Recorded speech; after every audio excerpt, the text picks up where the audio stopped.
நாகப்பட்டினம் மாவட்டம் நாகூர் கிளை 3 சார்பாக செயல் வீரர்கள் வீராங்கனைகள் கூட்டம் ஏற்பாடு செய்யப்பட்டிருக்கின்றது. அல்ஹம்துலில்லாஹ். இந்த நல்வேளையில் ஏக இறைவனின் சாந்தியும் சமாதானமும் எம்பெருமானார் நபிகள் நாயகம் ஸல்லல்லாஹு அலைஹி வஸல்லம் அவர்கள் மீதும் அவர்களை பின்பற்றி வாழ்ந்த உத்தம சத்திய சஹாபாக்கள் மீதும் சஹாபிய பெண்மணிகள் மீதும் தாபீன்களின் மீதும் தபஅ தாபீன்களின் மீதும் குறிப்பாக இங்கு ஒன்று குழுமி இருக்கும் நம் அனைவரின் மீதும் என்றென்றும் நிகழட்டுமாக என்று பிரார்த்தித்த வண்ணம் எனது உரையினை ஆரம்பம் செய்கின்றேன். எல்லாம் வல்ல ஏக இறைவனின் அடியார்களே, இந்த செயல் வீரர்கள் வீராங்கனைகள் கூட்டம் நடைபெறுவதனுடைய நோக்கம் என்னவென்றால், இன்ஷா அல்லாஹ் எதிர்வரக்கூடிய 16ஆம் தேதி இஸ்லாம் ஓர் இனிய மார்க்கம் நிகழ்ச்சி நாகூர் கிளை 3 சார்பாக நடக்க இருக்கின்றது. இந்த நிகழ்ச்சிக்காக வேண்டி நாம் அத்துணை நபர்களும் நம்முடைய பங்களிப்பை செய்ய வேண்டும் என்கின்ற அந்த காரணத்திற்காக வேண்டிதான் உங்களுக்கு மத்தியில் இந்த நிகழ்ச்சி நடைபெற்றுக் கொண்டிருக்கின்றது. பொதுவாகவே மனிதர்களாகிய நாம் அல்லாஹ் நமக்கு ஏராளமான கடமைகளையும் வணக்க வழிபாடுகளையும் வழங்கி இருக்கின்றான். ரப்புல் ஆலமீன் நமக்கு வழங்கி இருக்கக்கூடிய அந்த வணக்க முறைகளை நம்மில் சிலர்கள் செய்கின்றோம், சிலர்கள் செய்யாமல் தவற விடுகின்றோம். இப்படி ஏராளமான வணக்க வழிபாடுகள் சொல்லப்பட்டிருந்தாலும் மக்களுக்கு மத்தியில நன்மையை ஏவி தீமையை தடுக்கக்கூடிய அந்த பணியும் அல்லாஹ் அனைத்து மனிதர்களுக்குமே வழங்கி இருக்கின்றான். இது குறிப்பிடப்பட்ட ஒரு சாரார்களுக்கு தான். யார் மார்க்கத்தை அறிந்திருக்கின்றார்களோ அந்த மார்க்கத்தை அறிந்த ஆலிம்கள் தான் மக்களுக்கு மத்தியில நன்மையை ஏவி தீமையை தடுக்க வேண்டும் என்கின்ற எண்ணம் நம்முடைய உள்ளத்திலே பொதிந்து இருக்கின்றது. ஆனால் ரப்புல் ஆலமீன் குறிப்பிடும் பொழுது ஒட்டுமொத்த அனைத்து மனிதர்களையும் நோக்கித்தான் சொல்லுகின்றான். அல் முஃமினூன வல் முஃமினாத் பஅதுஹும் அவுலியாஉ பஅத். மூமினான ஆண்களும் பெண்களும் அவர்கள் சிலர்களுக்கு பொறுப்பாளி. எதில் அவர்கள் பொறுப்பாளி? அவர்கள் நன்மையை ஏவிக் கொள்வார்கள், தீமையை தடுப்பார்கள் என்று ரப்புல் ஆலமீன் சொல்றான். இந்த வசனத்துல ரப்புல் ஆலமீன் குறிப்பிடும் பொழுது ஆலிம் பெருமக்களுக்கு மட்டும் என்று ரப்புல் ஆலமீன் சொல்லவில்லை, அல்லது ஆண்களுக்கு மட்டும் என்று ரப்புல் ஆலமீன் சொல்லவில்லை. ஆண் பெண் மூமினான ஆண் பெண் அத்துணை நபர்களும் வணக்க வழிபாடுகளிலே ஈடுபடுவதோடு இந்த நன்மை ஏவி தீமையை தடுக்க வேண்டும். கண்ணுக்கு எதிரே நீங்கள் உங்களுடைய சகோதரர் ஒரு தவறை செய்கின்றார் என்றால் அது தவறு என்று சுட்டிக்காட்டுவதற்கு நீங்கள் கடமைப்படுத்தப்பட்டிருக்கின்றீர்கள். அந்த இடத்துல நாம இருக்கிறோம். நன்மைக்கு மக்களை அழைக்கணும். இந்த மாதிரி ஒரு நிகழ்ச்சி இருக்கின்றது, இந்த நன்மையான காரியங்களிலே உங்களை நீங்கள் பங்கெடுத்துக் கொள்ளுங்கள் என்று நன்மையான காரியங்களின் பக்கம் மக்களை அழைக்கக்கூடியவர்களாக நாம இருக்க வேண்டும். ஆனா நம்மில் பெரும்பான்மையானவர்கள் இந்த உலக விஷயத்துல ஆர்வம் காட்டுகின்றோம். மார்க்க விஷயம் என்று வந்துவிட்டால், மறுமை விஷயம் என்று வந்துவிட்டால் அதில் நம்மில் பெரும்பான்மையானவருக்கு அலட்சியம் தான் இருக்கின்றது. இதுல மாற்று கருத்து ஏதாவது இருக்கிறாங்கன்னா கிடையாது. நம்மில் பெரும்பான்மையானவர்களுக்கு உலகத்துல உலக விஷயங்கள்ல இருக்கக்கூடிய ஆர்வம் மறுமை விஷயங்கள்ல கிடையாது. அதுல ஏராளமான உதாரணங்களின் கூட நம்ம உணர்ந்து கொள்ள முடியும். நான் ஒரு பாய்மார் இருக்கிறாரு அப்படின்னா பொருளாதாரத்தை தேட வேண்டும் என்பதற்காக ஓடோடி செல்லக்கூடியவர், அதற்காக பல மணி நேரத்தை செலவிடக்கூடியவர். மார்க்கம் என்று வந்துவிட்டால், மார்க்க பணி என்று வந்துவிட்டால் அதிலே பங்கெடுத்துக் கொள்வதற்கு தன்னை ஆயத்தமாக்கிக் கொள்வதற்கு பெரும் அலட்சியம் தான் காட்டிக் கொண்டிருக்கின்றோம். நம்மள சிலர் என்ன நினைக்கிறோம்னா, அல்லாஹ் யாருக்கு இந்த பொருளாதாரத்தை தாராளமா வாரி வழங்கி இருக்கிறானோ, பொருளாதாரத்தை யாருக்கு அல்லாஹ் தாராளமாக கொட்டி கொடுத்திருக்கின்றானோ அவர்களுக்கு அல்லாஹ் அருள் புரிந்திருக்கின்றான் என்று நாம நினைக்கிறோம். அவர்களுக்கு அல்லாஹ் பேரருள் புரிந்திருக்கின்றான், அவர்களுக்கு அல்லாஹ் செல்வத்தை கொடுத்ததன் மூலம் பெரும் அருள் புரிந்திருக்கின்றான் என்று நினைக்கிறோம். ஒரு சாராருக்கு செல்வம் கொடுக்கப்பட்டது என்கின்ற அந்த ஒரு காரணத்திற்காகவே பெரும் அருள் அல்லாஹ் அவர்களுக்கு புரிந்திருக்கின்றான், புரிந்து கொண்டிருக்கின்றான். நமக்கு அந்த அளவுக்கு அருள் புரியவில்லை என்று நாம நினைக்கின்றோம். ஆனா அப்படி கிடையாது. அல்லாஹ் நமக்கு நம்மில் ஒவ்வொருவருக்குமே பெரும் அருள் பேரருள் புரிந்து கொண்டிருக்கின்றான். அல்லாஹ்வுடைய தூதருடைய காலத்தோடு நம்முடைய காலத்தை நீங்க ஒப்பீடு செய்து பார்த்தீர்கள் என்று சொன்னா இதை நாம ஒவ்வொருவருமே உணர்ந்து கொள்ள முடியும். அல்லாஹ்வுடைய தூதர் அவர்கள் நபிகள் நாயகம் ஸல்லல்லாஹு அலைஹி வஸல்லம் அவர்கள் பட்ட அந்த கஷ்டங்கள், தியாகங்கள், நபி தோழர்கள், நபி தோழியர்கள் பட்ட அந்த கஷ்டங்கள், தியாகங்கள், அதை ஒப்பீடு செய்து பார்க்கும் பொழுது அல்லாஹ் நமக்கு எவ்வளவு அருள் புரிந்திருக்கின்றான், எவ்வளவு பேரருள் புரிந்து கொண்டு இருக்கின்றான் என்பதை நாம் ஒவ்வொருவரும் விளங்கிக் கொள்ள முடியும். இன்னைக்கு நாம சாப்பிடுறோம்ல, ஒரு நாளைக்கு 3 வேளை உணவு உட்கொள்கின்றோம். நம்ம சாப்பிடும் பொழுது சாப்பிட்டு முடித்ததுக்கு அப்புறம் அல்ஹம்துலில்லாஹ் என்று சொல்லிவிட்டு முடித்து விடுவோம். அல்லாஹ்வுடைய தூதர் நபிகள் நாயகம் ஸல்லல்லாஹு அலைஹி வஸல்லம் அவர்கள் பட்ட கஷ்டங்கள் என்ன தெரியுமா? அல்லாஹ்வுடைய தூதர் தொடர்ந்து 3 நாள் வயிறார சாப்பிட்டது கிடையாது. தொடர்ந்து 3 நாள் அவருடைய வீட்டில் உணவு இருந்தது கிடையாது. பல மாதங்கள், பல நாட்கள் அல்லாஹ்வுடைய தூதர் அவருடைய குடும்பத்தாரும் பட்டினியாக இருந்தார்கள். ஒருவேளை உணவுக்கு, ஒரு நாளைக்கு ஒருவேளை உணவுக்கு திண்டாட்டமாக இருக்கும். உணவு கிடைத்தது என்றால் சாப்பிடுவார்கள், உணவு இல்லை என்று சொன்னால் நான் நோன்பாக இருந்து கொள்கின்றேன் என்று இருப்பார்கள். யாராவது அன்பளிப்பாக உணவு கொடுத்தால் அதை மனமகிழ்ச்சியோடு பெற்றுக் கொள்வார்கள்.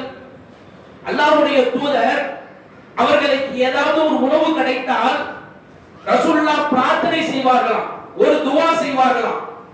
அல்லாஹ்வுடைய தூதருக்கு ஒரு உணவு கிடைக்கிறது, அந்த உணவை சாப்பிடும் பொழுது அன்பளிப்பாகவோ அல்லது என்றைக்காவது ஒரு நாள் வீட்டில் அதை சமைப்பாங்கல்ல, அப்படி உணவு ரசூலுல்லாஹ் உட்கொள்ளும் பொழுது ஒரு பிரார்த்தனை, ஒரு துஆ ஒன்றை செய்வார்கள் அல்லாஹ்வுடைய தூதர் நபிகள் நாயகம் ஸல்லல்லாஹு அலைஹி வஸல்லம் அவர்கள். அந்த பிரார்த்தனையை, அந்த துஆவை நானோ நீங்களோ நம்முடைய வாழ்நாள்ல கேட்டு இருக்கவே மாட்டோம். அல்லாஹ்வுடைய தூதர் செய்யக்கூடிய பிரார்த்தனை என்ன தெரியுமா? அல்லாஹும்ம இஜ்அல் ரிஸ்க ஆலி முஹம்மதின் கூத்தா, இறைவா இந்த முஹம்மதுடைய குடும்பத்தாருக்கு, முஹம்மதுடைய குடும்பத்தாருக்கு அடுத்த வேளை உணவுக்கு நீ பரக்கத்து செய்வாயாக, அடுத்த வேளை உணவுக்கு நீ ரிஸ்க் வழங்குவாயாக என்ற பிரார்த்தனை அல்லாஹ்வுடைய தூதர் கேட்பாராம். வழங்குறதா? அடுத்த நாளைக்கு கேட்கல ரசூலுல்லாஹ், பல மாதங்கள் எனக்கு தொடர்ந்து ரிஸ்க் வழங்க வேண்டும் என்று கேட்கல ரசூலுல்லாஹ். இறைவா எனக்கு இப்பொழுது நீ உணவு வழங்கி இருக்கின்றாய், அருள் புரிந்திருக்கின்றாய், இந்த அருள், இந்த ரிஸ்க் அடுத்த வேளை உணவுக்கும் எனக்கு கொடு இறைவா என்று அல்லாஹ்வுடைய துஆ செய்வாங்க. இன்னைக்கு நம்ம அப்படி செய்யறோமா? காலையில சாப்பிடுறோம், இறைவா மதிய நேரத்துக்கு ரிஸ்க் கொடு இறைவா, மதியம் சாப்பிடுறோம், இறைவா இரவு நேரத்துக்கு ரிஸ்க் கொடு இறைவா என்ற துஆவை நம்ம கேட்டுக்கிறோமா? கேட்க வேண்டிய அவசியமும் இல்லை. ஏன்? அல்லாஹ் நமக்கு 3 வேளை இல்லை, 5 வேளை அளவுக்கு வேண்டுமானாலும் நாம உணவு உட்கொள்வதற்கு நமக்கு உணவு தயாராக இருந்து கொண்டிருக்கின்றது. ரசூலுல்லாஹ் பட்ட அந்த கஷ்டம் எங்க? நம்ம பட்டு கொண்டிருக்கக்கூடிய அந்த கஷ்டம் எங்க? விளங்குதா? அல்லாஹ் நமக்கு எவ்வளவு அருள் புரிந்திருக்கின்றான், எவ்வளவு பேரருள் புரிந்திருக்கிறான், விளங்குதா? இதே போன்று இன்னொரு ஹதீஸை நம்ம வழங்கிக் கொள்ளணும். இதே போன்று வரக்கூடிய ஹதீஸ் அல்லாஹ்வுடைய தூதருடைய காலத்துல பொதுவா ரசூலுல்லாஹ் என்ன செய்வாங்கன்னா, மக்களிடத்துல இரவு நேரத்துல பேசிக்கிட்டு இருப்பாங்க நபி தோழர்களோடு. எல்லா நபி தோழர்களும் ஒரு நேரம் வந்துருச்சுன்னா வீட்டுக்கு அனுப்பி விட்டுட்டு ரசூலுல்லாஹ் தன்னுடைய வீட்டுக்கு போவாங்க. ரசூலுல்லாஹ் வீட்டுக்கு வந்துட்டாங்க, எல்லா நபி தோழர்களையும் அனுப்பி விட்டுட்டு வீட்டுக்கு வந்து மனைவி இடத்துல கேட்கிறாங்க, ஏதாவது உணவு இருக்கிறதா? அன்றைய தினம் ரசூலுல்லாஹ் கடும் பசி, ஏதாவது உணவு இருக்கிறதா அப்படின்னு கேட்கிறாங்க. அதற்கு மனைவி சொல்றாங்க, ரசூலுல்லாஹ்வுடைய மனைவி சொல்றாங்க, குடிப்பதற்கு தண்ணீர் மட்டும் இருக்கிறது, உணவு இல்ல. ரசூலுல்லாஹ் வெறும் ஆன்மீக தலைவர் மட்டும் கிடையாது, நாட்டை ஆளக்கூடிய அதிபதி, ஆட்சி தலைவரும் கூட. ஆனா ரசூலுல்லாஹ்வுடைய இல்லத்துல இருந்தக்கூடிய நிலை என்ன? குடிப்பதற்கு தண்ணீர் மட்டும்தான் இருக்குது, வேற இல்ல. அப்ப ரசூலுல்லாஹ் சரி அமைதியா உட்கார்ந்துருக்காங்க வீட்டுல. பசியில கொடுமையில பசியின் கொடுமை காரணத்தினால வீட்டில் உட்கார முடியல. உட்கார முடியாம வீட்டை விட்டு அல்லாஹ்வுடைய தூதர் வெளியேறுகிறார்கள். இன்னைக்கு நம்மள யாராச்சும் அப்படி வெளியேறோமா? பசியின் கொடுமை தாங்காம வீட்டை விட்டு வெளியேறோமா? வீட்டை விட்டு வெளியேறுவோம். கணவன்கிட்ட ஒரு சண்டை போட்டு வாரம் ஃபுல்லா நான் இங்க தானே சமைக்கிறேன், நான் தானே சமைச்சிட்டு இருக்கேன், கஷ்டப்பட்டு இருக்கேன், ஒரு புது ஹோட்டல் ஓபன் பண்ணிக்கிறோம், தந்தூரி இருக்கு, கிரில் இருக்கு, அதை போய் லைட்டா ஒரு சாப்பிட்டு வருவோம், ஹோட்டலுக்கு அப்படிங்கிறதுக்கு தான் வெளியேறுவோம். பசியின் கொடுமையினால் வெளியேறுவோமா? அல்லது இளைஞர்கள் பாய்மார்கள் நண்பர்களோடு சேர்ந்து சுத்துறதுக்கு வீட்டுல இருந்து வெளியேறுவோம். அதுக்கு தான் வீட்டுல இருந்து வெளியேறி நல்லா போய் சாப்பிட்டுட்டு வருவோம். பசியின் கொடுமையின் காரணத்தினால் பசியினால வீட்டுல இருக்க முடியல, என்ன செய்யறதும் புரியல. அந்த பசியின் கொடுமையினால் வீட்டை விட்டு நம்ம வெளியே இருக்கிறோமா? அல்லாஹ் நமக்கு அப்படி வைக்கவில்லை. அந்த அளவுக்கு பரக்கத்து செஞ்சிருக்கிறோம். ரசூலுல்லாஹ் வீட்டுல உட்கார முடியாம வீட்டை விட்டு வெளியேறி விட்டார்கள். அங்க பார்த்தா ரசூலுல்லாஹ் வீதியில நடந்து வராங்க. நடந்து வரும்பொழுது அங்க இரும்பர் நபி தோழர்கள் நிக்கிறாங்க. அபூபக்கர் ரலியல்லாஹு அவர்களும் உமர் ரலியல்லாஹு அவர்களும் நிக்கிறாங்க. ரசூலுல்லாஹ் போய் கேக்குறாங்க, என்ன வழக்கமா நீங்க இந்த நேரத்துல வெளியே வர மாட்டீங்களே, என்ன காரணம், எதுக்காண்டி வெளியே வந்து நிக்கிறீங்க என்று அல்லாஹ்வுடைய தூதர் நபிகள் நாயகம் ஸல்லல்லாஹு அலைஹி வஸல்லம் அவர்கள் அபூபக்கர் ரலியல்லாஹு அவர்களிடத்திலேயும் உமர் ரலியல்லாஹு அவர்களிடத்திலேயும் கேட்கின்றார்கள். அதற்கு அந்த ரெண்டு நபி தோழர்களும் பதில் சொல்றாங்க, அல் ஜூ யா ரசூலுல்லாஹ், அல்லாஹ்வுடைய தூதரே பசியின் கொடுமையினால் வீட்டை விட்டு வெளியேறிட்டோம். அவங்களுக்கு அதே நிலைமை, வீட்டில் எங்களால உட்கார முடியல, கடுமையான பசி, அந்த பசியில கொடுமையினால வீட்டை விட்டு வெளியேறிட்டோம். அல்லாஹ்வுடைய தூதர் கேள்வி கேட்டாங்களே, இந்த நேரத்துல ஏன் நீங்க வெளியே நிக்கிறீங்க, அதே கேள்வி அந்த இரண்டு நபி தோழர்களும் அல்லாஹ்வுடைய தூதரை பார்த்து கேட்கிறார்கள். அல்லாஹ்வுடைய தூதரே, தாங்கள் தற்போது வெளியே வந்ததனுடைய நோக்கம் என்ன? நீங்கள் இப்ப வெளியே வர மாட்டீங்களே, நீங்க வந்ததனுடைய நோக்கம் என்ன என்கின்ற கேள்வி அல்லாஹ்வுடைய தூதரை நோக்கி திரும்புகின்றது. உடனே அல்லாஹ்வுடைய தூதர் சொல்றாங்க, நான் எதுக்கு வெளியே வந்தேன்னு தெரியுமா? வல்லதி நஃப்ஸி பியதி, என்னுடைய உயிர் எவன் கைவசம் இருக்கின்றதோ அவன் மீது ஆணையாக, லா அஹ்ரஜனி அல்லதி அஹ்ரஜகுமா, உங்கள் இருவரையும் எது வெளியேற்றியதோ அதுதான் என்னையும் வெளியேற்றியது. நீங்க பசியின் காரணத்தினால, பசியின் கொடுமையினால வீட்டுல உட்கார முடியல என்று சொல்லி வெளியே வந்தீங்களே, அதே போலதான் என்னாலே வீட்டுல உட்கார முடியல, கடுமையான பசி, நானும் வெளியேறி விட்டேன். 3 பேர் நடந்து போறாங்க. அப்ப அல்லாஹ் அவர்களுக்கு பெரும் அருள் புரிகின்றான். அங்க ஒரு நபி தோழர் பார்க்கிறாங்க, பார்த்து விருந்து கலைக்கிறாங்க. அல்லாஹ்வுடைய தூதர் நபிகள் நாயகம் ஸல்லல்லாஹு அலைஹி வஸல்லம் அவர்களையும் அவர்களோடு இருந்த இரு நபி தோழர்கள் அபூபக்கர் ரலியல்லாஹு அவர்களையும் உமர் ரலியல்லாஹு அவர்களையும் அழைக்கிறாங்க. விருந்துக்கு அழைச்ச உடனே முதல்ல வந்து உட்கார்ந்த உடனே பேரித்த பழங்களை எடுத்து வைக்கிறாங்க. 3 பேரும் சாப்பிடுறாங்க. நபி தோழர் என்ன பண்றாங்கன்னா, ஒரு ஆட்டை விருந்து படைக்கலாம் என்று ஒரு ஆட்டை அறுப்பதற்கு ஒரு கத்தி எடுத்துட்டு போறாங்க. ரசூலுல்லாஹ் பார்க்கறாங்க, எங்க போறீங்க? அல்லாஹ்வுடைய தூதரே, உங்களுக்கு ஒரு ஆட்டை அறுத்து விருந்து வைக்கலாம் போறேன். அவ்வளவு பசியிலையும் ரசூலுல்லாஹ்வும் சரி, ரசூலுல்லாஹ்வோட இருந்த இரு நபி தோழர்களும் சரி, அவ்வளவு பசியில இருக்கிறாங்க. இப்ப ரசூலுல்லாஹ் சொன்ன வார்த்தை, தோழரே, பால் கறக்கக்கூடிய ஆட்டை அறுத்து விடாதீர்கள். பால் கொடுக்குற ஆடு, அந்த ஆடை அறுத்துடாதீங்க, அது அல்லாத வேற ஆடை அறுங்க அப்படின்னு சொல்றாங்க. அந்த இடத்துல நம்மளை வச்சு பாருங்க, ஒரு ஆட்டை அறுக்க போறாராம், சந்தோஷம், சுப்ஹானல்லாஹ், அல்ஹம்துலில்லாஹ், அல்லாஹ் உங்களுக்கு பரக்கத்து செய்யட்டும் பாய் அப்படின்னு நம்ம நினைச்சிட்டு இருக்கோம். ஏன் அது எந்த ஆடு? பக்கத்துல யாரு? பால் கறக்கக்கூடிய ஆடாங்க, இந்த ஆடா இருந்தா போய் உங்களுக்கு சாப்பாடு வேணுமா வேணாமா, மட்டன் வேணுமா வேணாமா அப்படின்னு அவராக கேட்டு கேள்வி கிராஸ் கொஸ்டின் கேட்டு ஆஃப் பண்ணிடுவோம்.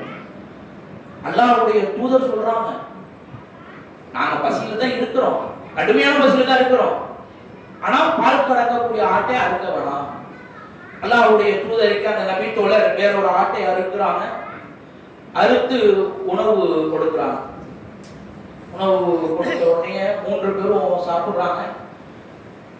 சாப்பிட்டு முடித்தவுடன் அல்லாஹ்வுடைய தூதர் நபிகள் நாயகம் ஸல்லல்லாஹு அலைஹி வஸல்லம் அவர்கள் அந்த 2 நபி தோழர்ட்டையும் சொல்றாங்க, அபூபக்கர் ரலியல்லாஹு அவர்கள்ட்டையும் உமர் ரலியல்லாஹு அவர்கள்ட்டையும் சொல்றாங்க.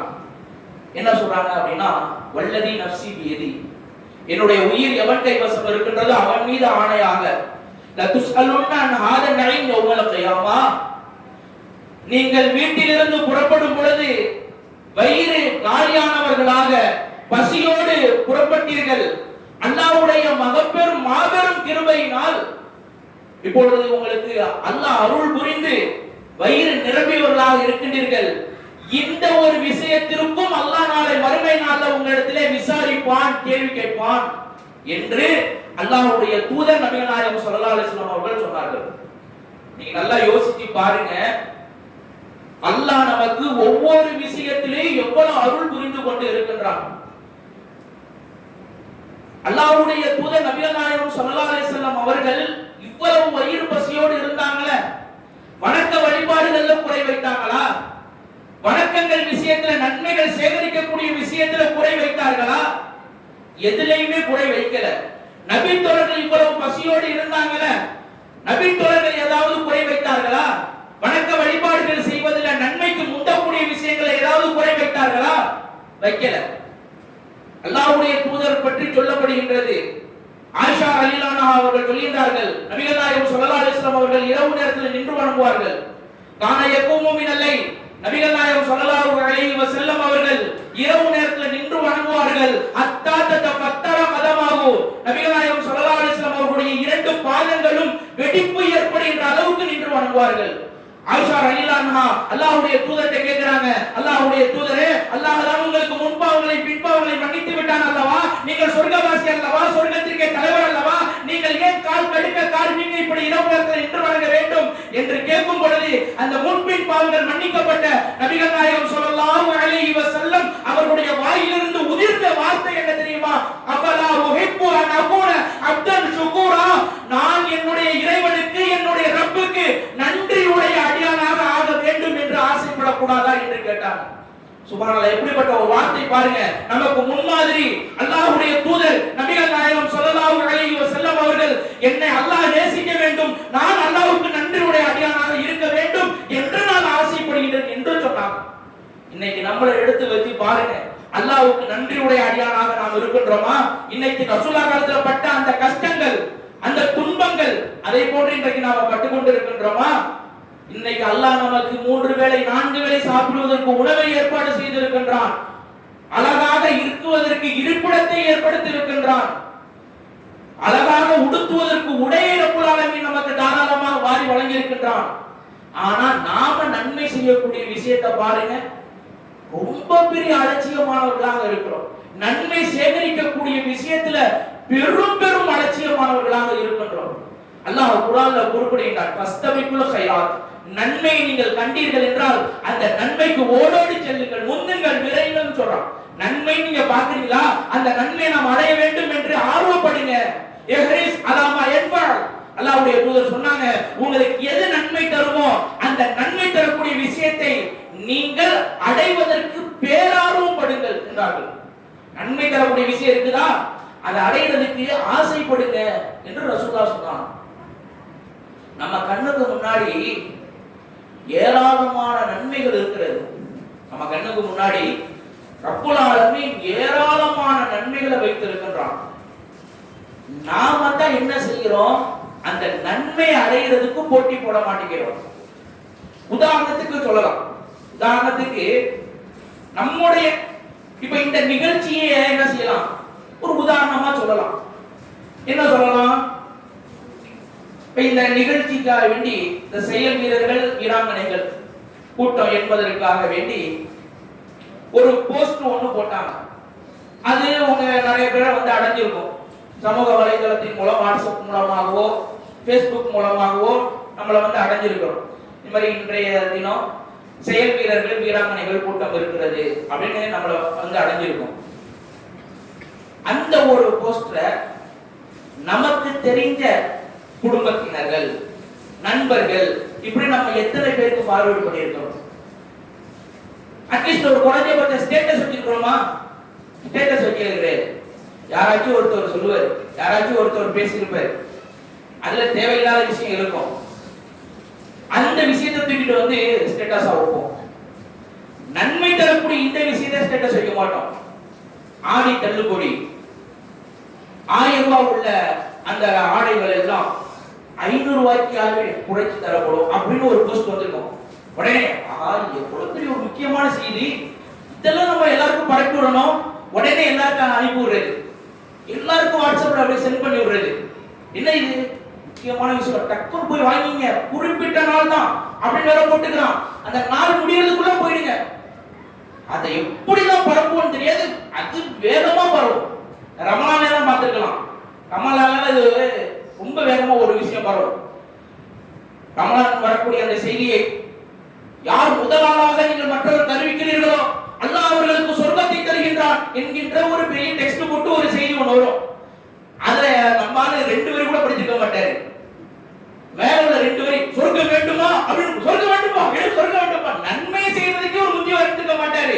இந்த டெக்ஸ்ட பார்த்து சொர்க்கம் வேண்டுமாங்கிற டெக்ஸ்ட பார்த்து எனக்கு சொர்க்கம் வேண்டும் அப்படி வச்சுக்கிட்டு உடனே 10 15 பேர் 20 பேர் என்னென்ன உறுப்பு இருக்கோ எல்லா உறுப்பையும் பரப்பி விட்டுருவாரு. அது செய்யா கைஃபா எதையுமே பார்க்க மாட்டாரு, உடனே எல்லாத்துக்கும் பரப்பி விடு. ஆனா அப்படி ஒரு செய்தியே கிடையாது, பலவீனமான செய்தி. அது என்ன செய்யறோம், நம்ம உடனே எல்லாருக்குமே ஃபார்வர்ட் பண்ணி விடுறோம். ஆனா அதுவே ஒரு நன்மையான விஷயம் அப்படின்னு சொன்னா அதை நம்ம குரூப்ல வைக்கிறதுக்கும் அதை நம்ம ஸ்டேட்டஸ் வைக்கிறதுக்கும் ஆர்வம் காட்ட மாட்டேங்கிறோம். அதை ஒரு 4 பேருக்கு அனுப்புறதுக்கும் ஆர்வப்பட மாட்டேங்கிறோம். உலக விஷயம் என்றால் அதுல பெரும் ஆர்வத்தை நம்ம காட்டுவோம். அப்ப நம்ம எப்படி வச்சிருக்கிறோம் நமக்கே புரியுதா இல்லையா? உலக விஷயம் என்றால் நமக்கு ஒரு தனி மதிப்பு வச்சிருக்கிறோம், மார்க்க விஷயம் வந்தா அதுக்கு ஒரு மதிப்பு வச்சிருக்கிறோம். எல்லாத்திலையும் நன்மைக்கு நாம முந்தக்கூடியவர்களா இருக்கணும். நன்மை எது கிடைக்குதோ, எந்தெந்த விஷயங்களை நாம செய்தா அல்லாஹ் நமக்கு நன்மை வழங்குவானோ அந்த விஷயங்களை செய்யக்கூடியவர்களாக நாம இருக்க வேண்டும். அதற்காக வேண்டியது அந்த நிகழ்ச்சி. இன்ஷா அல்லாஹ் எதிர்வரக்கூடிய அந்த 16ஆம் தேதி இஸ்லாம் ஒரு இனிய மார்க்கம் நடைபெற இருக்கின்றது. உங்களுக்கு தெரிந்த சகோதரர்கள், மாற்று மதத்தவர்கள், அன்பர்கள் நிறைய பேர் இருப்பாங்க. அவர்களை சென்று நீங்க தனியாக அழைக்க வேண்டும், அழைத்து அந்த நிகழ்ச்சிக்கு அழைத்து வர வேண்டும் என்பதற்காக வேண்டியும் தாய்மார்களாகிய நீங்கள், சகோதரிகளாகிய நீங்கள், உங்களுக்கு தெரிந்த மாற்று மத சகோதரிகள் இருப்பாங்க, அவர்களையும் நீங்கள் அழைத்து வர வேண்டும் என்பதற்காக வேண்டித்தான் இந்த நிகழ்ச்சி. இது குறித்து இன்னும் விளக்கமாக சொல்லுவாங்க. இதெல்லாம் நம்ம கேட்டுப்பட்டு சொல்லியிருக்கிறாங்க, சரி ஓகே அப்படின்னு எல்லாத்தையும் கால் வாங்கிட்டு அஸ்ஸலாமு அலைக்கும் சுப்ஹானல்லாஹ் சுப்ஹானக்கல்லாஹ் அப்படின்னு சபைகளின் துவா முடிஞ்சா முடிஞ்சு வெளியேறதான். இங்க என்ன நடந்துச்சுன்னு தெரியாத அளவுக்கு நம்ம மாறிடுவோம். ஒரு விஷயம் சொன்னதுக்கு அப்புறம் வெளியே போயிட்டோம்னு வச்சீங்களேன், போயாச்சு, பையனுக்கு போயாச்சு, கலந்துக்கிட்டாச்சு, வந்தாச்சு அப்படிங்கிற ஒரு நிலையில இருப்போமே ஒழிய நம்ம யாரெல்லாம் சந்திக்கலாம். ஒரு கல்யாணம் வருதுன்னு வச்சீங்களேன், கல்யாணம் வருதுன்னா நம்ம வீட்டுல நம்ம பிள்ளைக்கு ஒரு கல்யாணம் வச்சுங்க, நம்ம ஆளு நோட்ஸ் எடுக்க ஆரம்பிடுவாரு. சொந்தக்காரன் யாரையும் மிஸ் பண்ணிடக்கூடாது, முதல்ல போடு, சம்மந்திய போடு, பெரியப்பாவை போடு, சின்னப்பாவை போடு, மாமாவை போடு, அத்தையை போடு, எல்லாமே நோட் பண்ணிக்கிட்டே வருவார். யாரையும் எல்லாமே கரெக்டா இருக்குல்ல, அத்தப்பும் இல்ல, அழைக்கிறது தவறு இல்ல. அதே போல இந்த காலத்து மார்க்கத்தை சரி இவங்களை நம்ம கூப்பிடலாம், இவங்களை கூப்பிடலாம் என்று நம்ம யோசிக்கிறோமா? அங்க போய் உட்கார்ந்து இருப்போம், ஆஹா அவங்கள கூப்பிட்டு இருக்கலாமே, மறந்துட்டோமே அப்படின்னு யாரு முன்னாடி நம்ம யோசிச்சா என்ன? அதற்காக வேண்டித்தான் இது எல்லாத்தையும் நம்ம ஒரு அலட்சியப்படுத்தி எல்லா விஷயத்தையும் அலட்சியப்படுத்திட்டு போறோம்ல, அந்த மாதிரி அலட்சியப்படுத்தி போயிடாம நமக்கு தெரிந்த சகோதர சகோதரிகளை அழைக்கணும். அதன் மூலம் அல்லாஹ் நமக்கு பெரிய நன்மை வச்சிருக்கான். நமக்கு அல்லாஹ் பெரும் நன்மை இதன் மூலம் வச்சிருக்கிறான். நாம நம்மளால முடிஞ்சவங்க நபர்களை போய் அழைக்கணும்ங்கிறதுக்காக வேண்டிதான் இந்த நிகழ்ச்சியை நம்ம ஏற்பாடு செஞ்சுக்கிறோம். இன்ஷா அல்லாஹ் இது குறித்த மேலதிக தகவல்களை சகோதரர் மாநில செயலாளர் மூசின் பாய் அவங்க உங்களுக்கு தெளிவாக வழங்குவாங்க.